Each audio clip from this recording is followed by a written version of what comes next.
আমার নাম বিধান দে। বর্তমানে এখন আমি অ্যারিজ এগ্রো লিমিটেডে কর্মরত। তো আজ আমি এসে উপস্থিত হয়েছি বাঁকুড়া জেলার একটা সাবরনকোটা গ্রামে। এই গ্রামে একটা চাষি ভাইয়েরই পটল জমিতে আমরা এসে উপস্থিত হয়েছি। তো এই পটল গাছ যেটা আছে, যেটা পয়েন্টেড গাছ, সেটার বয়স বর্তমানে এখন 1 মাসের মতো। তো এখন যেটা আমরা দেখতে পাচ্ছি, পটল গাছ এই তার ডগা ছেড়ে মোটামুটি মাচার দিকে অগ্রসর দিয়েছে। তো এই মুহূর্তে পটল গাছটার ডগা বেশি পরিমাণে ছাড়ানোর জন্য এবং এই যে গাছের সবুজাভ ভাব বজায় রেখে ডগ যাতে দ্রুত আসে এবং যত ডগ ছুটবে তত ফুলজালির সংখ্যা বৃদ্ধি পাবে। তো এই জন্য অ্যারিজের আমরা দুটো প্রোডাক্ট এই মুহূর্তে ব্যবহার করব। কী ব্যবহার করব?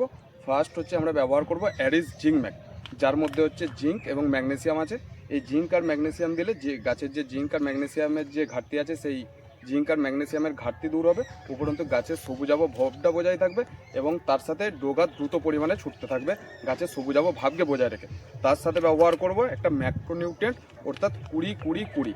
এর মধ্যে শতকরা 20 ভাগ নাইট্রোজেন, 20 ভাগ ফসফেট আর 20 ভাগ পটাশিয়াম আছে। এই শতকরা 20 ভাগ যে নাইট্রোজেন আছে, এটা গাছের ভেজিটেবল গ্রোথকে উজ্জীবিত রাখবে এবং গাছের নাইট্রোজেনের যে ঘাটতি সেটাকে দূরীকরণ করবে। তার সাথে 20 ভাগ ফসফেট আছে। এই 20 ভাগ ফসফেট পটল গাছের গোড়াকে মজবুত রাখবে এবং ফুলজালি আনতে সহযোগিতা করবে।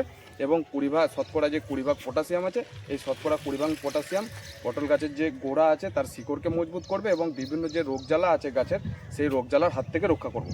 তাই সমস্ত চাষি ভাইদের উদ্দেশ্যে আমাদের অনুরোধ যে পটল হোক বা যে কোনো সমস্ত জাতীয় লতা গাছ হোক, যাদের ভেজিটেবল গ্রোথে আছে বা যে সমস্ত ফসল এখন মাচায় উঠতে চাইছে, সেই সমস্ত ফসলের ক্ষেত্রে অ্যারিজের এই দুটো প্রোডাক্ট, অর্থাৎ অ্যারিজ জিঙ্কম্যাক। এই অ্যারিজ জিঙ্কম্যাক প্রতি লিটার জলে 4 থেকে 5 ml হারে এবং 20-20-20 অর্থাৎ ম্যাক্রোপাট 20-20-20 প্রতি লিটার জলে 4 থেকে 5 গ্রাম হারে ব্যবহার করার জন্য। ধন্যবাদ।